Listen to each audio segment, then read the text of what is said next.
चिंतित है कि क्या यहाँ से और भी गिरावट आ सकती है, क्या उन्हें यहाँ से निकल जाना चाहिए। प्रमोटर्स की होल्डिंग को लेकर के भी काफी सारी चिंताएं हैं। इन सभी मुद्दों पर हम बात करेंगे। आज हमारे साथ जुड़े हैं संदीप ग्रोवर जी। संदीप सर, बहुत बहुत स्वागत है आपका। Thank you, good morning. Sandeep sir, सबसे पहले तो इन्वेस्टर्स की बात कर लेते हैं कि आखिर जो ये शार्प गिरावट आ रही है, जो वो जानना चाह रहे हैं कि ये गिरावट के पीछे की वजह क्या है और ओवरऑल जो ये सिनेरियो है, ये है क्या मामला पूरा। पहले अगर आप स्टॉक की बात करें, स्टॉक में जो आप कह रहे हैं कि इतनी ज्यादा गिरावट हुई है, पहले वो समझ लीजिए कि आखिर गिरावट कितनी हुई है। देखिए 10 दिन से स्टॉक लगातार गिरा है और उसमें केवल एक ही दिन था जब इसमें एक पॉजिटिविटी 4% का अप था। तो 10 दिन की जो गिरावट है उसमें केवल एक ही दिन था जब ये पॉजिटिव बंद हुआ। 9 दिन से आप कह रहे हैं कि 10 में से 9 दिन ऐसे हैं जिसमें स्टॉक में हमने गिरावट बनती हुई देखी और 10 दिन में 34% के आसपास की गिरावट ऑलरेडी शेयर में देखने को मिल चुकी है। 2 जनवरी की क्लोजिंग आप देखिए 787 रुपए 90 पैसे की थी। वैसे इंट्राडे हाई 795 रुपए के आसपास का था। तो 787 से लेकर आज जब मैंने लास्ट देखा था तो 518 रुपए 10 पैसे का लो अगर आप पकड़ें तो वहां से 787 से लेकर 510 रुपए 18 रुपए तक का जो फॉल है वो आप देखेंगे तो आपको करीब करीब 34% के आसपास की जो गिरावट है वो इस शेयर में 10 दिन में नजर आएगी, जिसमें एक दिन का जो गेन का मामला है वो भी आप चाहें तो एडजस्ट कर सकते हैं। तो 15 तारीख यानी कि बुधवार को इसमें एक 10% का सर्किट भी लग गया था, निचला सर्किट लगा था, लेकिन क्लोजिंग लोअर सर्किट पे नहीं हुई थी, थोड़ी सी रिकवरी होगी। लेकिन ओवरऑल जो बायस है, जो ट्रेंड है स्टॉक में पिछले 10 दिन से आप देखें तो गिरावट का ही 10 में से 9 दिन कमजोरी वाला मामला रहा है और हायर लेवल से ये शेयर करीब 34% के आसपास फिसल चुका है। संदीप सर, ये स्टॉक के मूवमेंट की बात हो गई। अब हम अगर जो ऑडियंस है जो ये जानना चाह रहे हैं कि आखिर जो प्रमोटर्स हैं क्या उनकी भी हिस्सेदारी में कोई कमी आई है इस समय पर?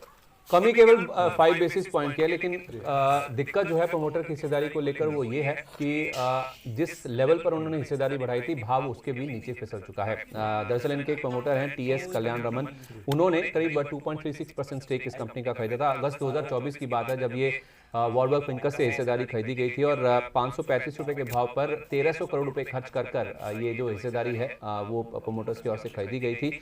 अब सवाल निवेशकों के मन में इस तरह के उठ रहे हैं कि खरीद भाव जो प्रमोटर्स का था उसके नीचे अगर शेयर फिसल गए तो क्या प्रमोटर और खरीदेंगे? क्या लोगों को कॉन्फिडेंस लाने के लिए या लोगों का भरोसा वापस दिलाने के लिए क्या प्रमोटर्स की ओर से और खरीदारी होगी? क्योंकि जिस भाव पे उन्होंने खरीदा था उसके भी नीचे शेयर आ गया, तो जिस भाव पे वो बुलिश थे उसके नीचे मिल रहा है, तो क्या प्रमोटर्स की ओर से और खरीदारी होती हुई नजर आएगी नहीं आएगी, ये एक बड़ा सवाल है। और खास तौर पे तब स्पेशली जब सिनेरियो इस तरह का है कि रिटेल निवेशकों की संख्या जो है कंपनी में उसमें काफी तेज इजाफा हुआ है। पिछले साल दिसंबर का शेयर होल्डिंग पैटर्न उठा के देखिए और अब का नंबर आप देखेंगे तो आपको जो संख्या है, जो टोटल रिटेल इन्वेस्टर्स हैं 2 लाख से कम वाला जो नंबर होता है वो आप देखेंगे तो 50% बढ़ता हुआ दिखा है। पिछले साल इसी तिमाही में अगर आप देखेंगे तो 3,64,000 रिटेल इन्वेस्टर्स थे कंपनी में, वो संख्या अब बढ़कर 5,60,000 के पार पहुंचती हुई दिखी है। तो 50% का नंबर रिटेलर्स का बढ़ा है, उसके साथ साथ स्टॉक में ऐसा फॉल आना तो जाहिर सी बात है लोगों के मन में चिंता सवाल तो उठते ही होंगे।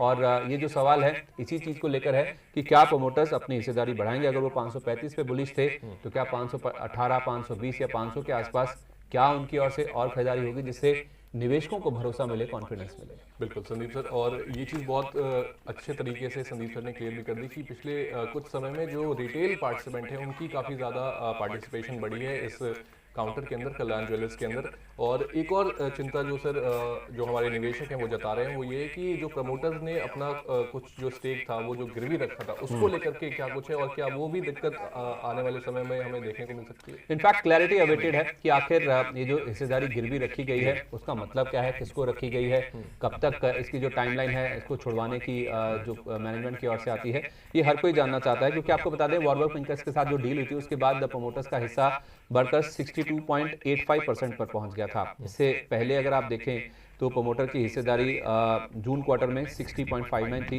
वो फिर बाद में बढ़कर 62.90% हुई। और पिछले साल अगस्त में ये डील हुई थी तो इनफैक्ट आप देखेंगे उस समय सितंबर क्वार्टर में ये 60.55% हिस्सेदारी होल्ड करते थे, तो वहां से अब ये आगे हैं ऑलमोस्ट 63% के आसपास। लेकिन इसमें कैच ये है कि ऑलमोस्ट 20%, 19.32% टू बी प्रिसाइज, अगर आप दिसंबर क्वार्टर का भी नंबर देख लेंगे तो इतनी हिस्सेदारी आपको गिरवी नजर आएगी। यानी कि जितना हिस्सा वो होल्ड करते हैं उसमें से लगभग 20% हिस्सा उन्होंने गिरवी रखा हुआ है। क्यों रखा है, किसके पास रखा है, टाइमलाइन क्या होगी, कब ये हिस्सेदारी छुपाई जाएगी, ये कुछ ऐसी चीजें हैं जिसको लेकर निवेशक काफी नर्वस हैं और क्लैरिटी भी चाहते हैं कि आखिर क्यों ये हिस्सेदारी गिरवी रखी गई है, मंशा क्या है उसके पीछे। और प्रोमोटर्स क्या टाइमलाइन के साथ चल रहे हैं, कब तक ये हिस्सेदारी जो गिरवी रखी गई है उसको छुड़वाया जाएगा। और इनफैक्ट आप देखिए सितंबर क्वार्टर से लेकर दिसंबर क्वार्टर के बीच में कोई भी चेंज नहीं आया है। जस के तस है जो गिरवी शेयर रखे हुए हैं। ये भी एक कंसर्न है, एक चिंता है निवेशकों के मन में, जिसका वो सवाल ढूंढने की कोशिश कर रहे हैं। तो यहाँ पर जैसे कि हमने समझा कि जो प्रमोटर्स हैं उनकी जो गिरवी रखी हुई हिस्सेदारी है उसको लेकर के कोई टाइमलाइन नहीं है कि वो कब तक उसे वापस छुड़ा सकते हैं। लेकिन अब जो रिटेल पार्टिसिपेंट्स हैं उनके जो कुछ सवाल थे वो यहाँ पर क्लियर होते हुए नजर आए। लेकिन अगर आप ऐसे किसी फंड में निवेश करते हैं जो कि वो फंड कल्याण ज्वेलर्स में आपका पैसा निवेश कर रहे हैं, ऐसे लोगों के लिए भी हम जानना चाहेंगे संदीप सर कि म्यूचुअल फंड्स का जो हिस्सा है जो कल्याण ज्वेलर्स में इन्वेस्ट करता है उनमें क्या कुछ हो रहा है और पिछले कुछ महीनों में क्या कुछ एक्शन हमें देखने को मिला। देखिए म्यूचुअल फंड्स की जहाँ तक बात है तो म्यूचुअल फंड की हिस्सेदारी अगर आप देखेंगे तो आपको स्टेबल नजर आएगी। मैं आपको डीआईएस का नंबर दे देता हूँ, 11.75% था जून क्वार्टर में, वो बढ़कर 13.74% हुआ, यानी कि 14.25% के आसपास। और वो नंबर एक्चुअली डिक्लाइन होकर आ गया 13.58%। ये जो दिसंबर का रिसेंट जो अपडेट आया था कंपनी की ओर से शेयर होल्डिंग पैटर्न का, उसमें ऐसा देखने को मिला है। अब इसमें अगर आप म्यूचुअल फंड्स की बात करें तो पूरा डीआईएस की बात होगी। अगर आप केवल म्यूचुअल फंड्स की बात करें तो उनके पास 12.25% स्टेक था, वो 12.25% पर अभी भी स्टेबल है, स्थिर है। अब ये स्टेबिलिटी तो वैसे आप कहेंगे कि नंबर अच्छा है कि स्टेबिलिटी है, लेकिन दिक्कत की बात यह है इसमें कि मोतीलाल ओसवाल की ओर से उनकी कई स्कीम्स के जरिए ये जो क्वार्टर है, तीसरी तिमाही जो है, उस दौरान अपनी हिस्सेदारी बढ़ाएगी। उसके बावजूद अगर म्यूचुअल फंड का हिस्सा 11.75% पर स्टेबल है तो किसी ने तो बिकवाली करी होगी, तभी तो मोतीलाल ओसवाल की जो नंबर है वो खरीदारी के बावजूद भी नंबर 11.75% पर स्टेबल है। और इसमें भी अगर आप देखेंगे एक एमओएसएल का मिड कैप फंड है, वो करीब 6.3% इस कंपनी में होल्ड करते हैं और उनके पास और अपसाइड की गुंजाइश नहीं है। क्यों? क्योंकि किसी भी म्यूचुअल फंड में एक लिमिट होती है कि आप अपने एयूएम का 10% से ज्यादा किसी एक स्टॉक में नहीं इन्वेस्ट कर सकते। तो भले ही कंपनी की 6.3% स्टेक है, लेकिन उनके एयूएम का अगर आप देखेंगे तो 10% ऑलरेडी वो होल्ड कर रहे हैं इस कंपनी में मिला के। तो एक स्टॉक की जो लिमिट है 10% के एयूएम की, उतनी हिस्सेदारी वो ऑलरेडी होल्ड कर रहे हैं, तो उससे ज्यादा वो बाइंग नहीं कर सकते हैं शेयर में। और दूसरी ओर ये भी है कि मोतीलाल ओसवाल ने इनफैक्ट इस शेयर को लेकर बाय रेटिंग रिलीज की हुई है। 875 रुपए का उनका टारगेट है और ये जो टारगेट है वन ऑफ द हाईएस्ट है। अगर आप जितने भी ब्रोकर्स की रिपोर्ट है जो कवर करते हैं स्टॉक को, one of the highest target उन्होंने दिए हैं 875 रुपए का। और यहीं तक सीमित नहीं है मामला। आप देखिए शेयर होल्डिंग पैटर्न में जाके अगर आप डिटेल्स में देखेंगे टाइम पे देखें तो दीपावली के टाइम स्टॉक में गिरावट हुई है। ये वो खास बात है क्योंकि यहाँ पे जो है स्टॉक है वो अपन को पता ही है कि ज्वेलरी संबंधित स्टॉक है और दीपावली पे इसकी भारी डिमांड आती है, अगर स्टॉक में तेजी आनी चाहिए, बट यहाँ पे मार्केट में गिरावट आई है। इसका क्या है रीजन और क्या आप आने वाले टाइम में जबरदस्त तेजी आएगी, तो उसी के बारे में चर्चा करेंगे। दोस्तों अगर अपन देखें इस स्टॉक को पिछले 5 साल का अगर स्टॉक को उठा के देखें तो आप देख पा रहे होंगे 100 रुपए से नीचे से उठ के आज जो है 694 रुपए सवाल है उसको भी स्टॉक नजर आता है, जबकि यहाँ पे 800 के आसपास का हाई भी लगा है और अब जो है मार्केट रिकवरी कर सकता है। उसकी रीजन में बता दूं तो दोस्तों सबसे पहले तो मैं बता दूं कि जो है गिरावट है वो लगभग 15 तारीख के बाद में लगातार जो है गिरावट यहाँ पे देखने को मिली है अपन को। यहाँ से देखा तो यहाँ से 772 रुपए से लगातार गिरावट देखने को मिली, उससे पहले लगातार तेजी आई। तो दोस्तों क्या होता है कभी भी कोई भी फेस्टिवल आता है तो स्टॉक में भारी तेजी आती है। उससे पहले ही यहाँ पे प्रॉफिट बुकिंग देखने को मिलती है। जो भी बड़े इन्वेस्टर होते हैं या एक्चुअल अगर आप क्या होते हैं कि वो बहुत ज्यादा सतर्क होते हैं, वो पहले ही जो है अपना प्रॉफिट निकाल के जो है स्टॉक से बाहर निकल जाते हैं और उसी के कारण लगातार गिरावट में ऐसा नहीं है कि जो है कंपनी को बस स्ट्रांग आया यहाँ पे दीपावली के टाइम में घाटा ऐसा कुछ भी नहीं। अपडेट्स आए थे उसमें प्रॉफिट बुकिंग है और ये प्रॉफिट बुकिंग कभी भी आ सकता है, दीपावली के आसपास कभी भी आ सकती है और वो पहले ही आ जाती है। उसके लिए अपन को सतर्क रहना चाहिए और स्टॉक के दौरान लॉन्ग टर्म में इन्वेस्टर है तो अपन को कोई फर्क पड़ने वाला नहीं। आने वाले टाइम में स्टॉक है रिकवरी के लिए एक तो जो फेस्टिवल सीजन था, दोस्तों यहाँ पे लगातार मार्केट की वजह से अक्टूबर के बाद में बहुत ही पॉजिटिव रहा था। 24 स्टोर से इन्होंने खोले थे, दूसरी का जो अपडेट दिया है तेजी बाद यहाँ पे कंसोलिडेशन में भी इन्होंने गाइडेंस किया है कि यहाँ पे अब जो है मार्केट रिकवरी कर सकता है। तो बिजनेस अपडेट यहाँ पे जिस प्रकार से सभी आपको देखने को मिला कि जो है 750 रुपए का, उसके बाद ये वाला हाई लगा 772 रुपए का, उसके बावजूद जो स्टॉक गिरा है उसके पीछे की वजह ये है कि कुछ 718 रुपए का। इसे देखते हुए तो लग रहा है कि मार्केट पर जिस प्रकार से यहाँ पे मार्केट ने यहाँ से जो है वापस रिप्लेस किया मार्केट यहाँ से सपोर्ट किया कि वो है अपना यहाँ पे देख पा रहे हैं 437 रुपए के आसपास, उसी से उनकी साइड से लेकिन निवेशकों के मन में सपोर्ट लेते हुए मार्केट रिकवरी जबरदस्त रिकवरी करेंगे। इसका मतलब डर इस बात का है कि जब यहाँ पे सपोर्ट ले रहे हैं जो है सपोर्ट भी है इसका मतलब है आने वाले टाइम में वापस तेजी का क्योंकि एफआईएस की ओर से अगर आप देखें ये कहीं ना कहीं थोड़ा डाउन से तो 0.12% माफ कीजिए एफआईएस की जो हिस्सेदारी थी 21% के आसपास थी, वो जून क्वार्टर की बात कर रहा हूँ। सितंबर क्वार्टर में घटकर वो 0.16% पर पहुंच गई, लेकिन सितंबर क्वार्टर से दिसंबर क्वार्टर वापस तेजी की तरफ तो मार्केट में जो है आने वाले टाइम में जो ऑलमोस्ट 1% की हिस्सेदारी की ओर से बढ़ गई है।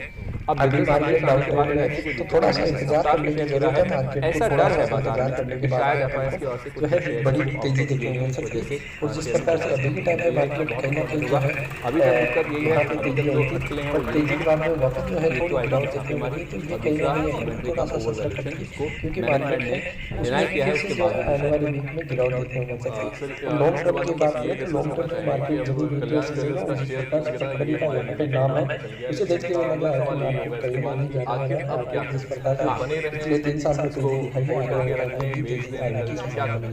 बाकी आपका ये स्टॉक बड़ा सवाल है। इनफैक्ट हमने डिफरेंट डिफरेंट यूजेस यूजेस पर पर लेने की करना आज चाहते हैं सुबह सबसे जब पहले हम होता है सुबह का शो कर रहे थे के टाइम पे देखें तो दोस्तों दीपावली के टाइम स्टॉक में गिरावट हुई है। ये वो खास बात है क्योंकि यहाँ पे जो है स्टॉक है वो अपन को पता ही है कि ज्वेलरी संबंधित स्टॉक है और दीपावली पे इसकी भारी डिमांड आनी चाहिए, स्टॉक में तेजी आनी चाहिए। बट यहाँ पे मार्केट में गिरावट आई, इसका क्या है रीजन उनका भी यही और कहना क्या था कि आप आने वाले स्टॉक टाइम में में जबरदस्त तेजी आएगी केवल उसी के बारे में चर्चा करेंगे। दोस्तों अगर अपन देखें इस स्टॉक को पिछले 5 साल का अगर स्टॉक को उठा के देखें तो आप देख पा रहे होंगे 100 रुपए से नीचे से उठ के आज जो है 794 जैन से भी बातचीत नजर आ रहा है, जबकि यहाँ पे 800 के आसपास उनका ये कहना है कि का 570 के करीब और अब जो है मार्केट रिकवरी कर सकता है उसकी रीजन में बताने वाले 635 सबसे पहले तो मैं बता दूं कि जो है गिरावट है वो लगभग 15 तारीख के बाद में लगातार जो है यहीं पर नहीं रुके यहाँ पे हमने देखने एक और एनालिस्ट से भी बातचीत यहाँ से देखा तो यहाँ से 772 रुपए से लगातार गिरावट उनका ये कहना है कि आप शेयर को होल्ड करें। तो दोस्तों क्या होता है कभी भी कोई भी फेस्टिवल आता है तो स्टॉक में भारी तेजी आती है उससे पहले कि शेयर को आप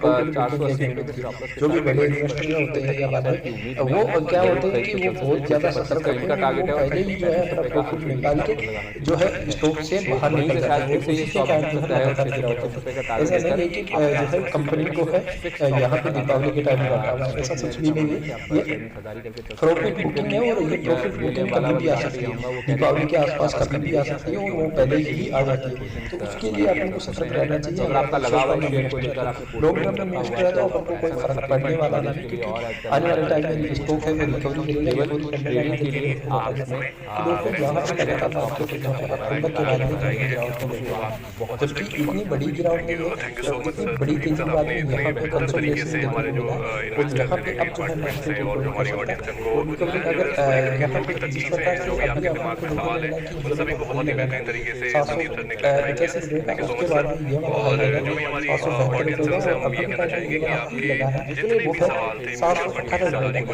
इसे देखते हुए तो लग रहा है कि मार्केट कहीं ना कहीं डाउन ट्रेंड में है। फिर जिस प्रकार से यहाँ पे मार्केट में यहाँ से जो है वापस इंक्रीज किया जा रहा है यहाँ से सपोर्ट के लिए वो है अपना यहाँ पे देखा 437 रुपये का आसपास उसी से ऊपर की साइड से मार्केट ने यहाँ पे इस सपोर्ट लेते हुए मार्केट रिकवरी की तो रिकवरी जबरदस्त रिकवरी करने में इसका मतलब है मार्केट उठ सकता है और यहाँ पे सपोर्ट लेने से जो है उसने सपोर्ट भी दिया है। इसका मतलब है आने वाले टाइम में वापस तेजी का माहौल हो सकता है और ये कहीं ना कहीं जो है मार्केट में थोड़ा डाउन ट्रेंड देखने को जरूर मिला है।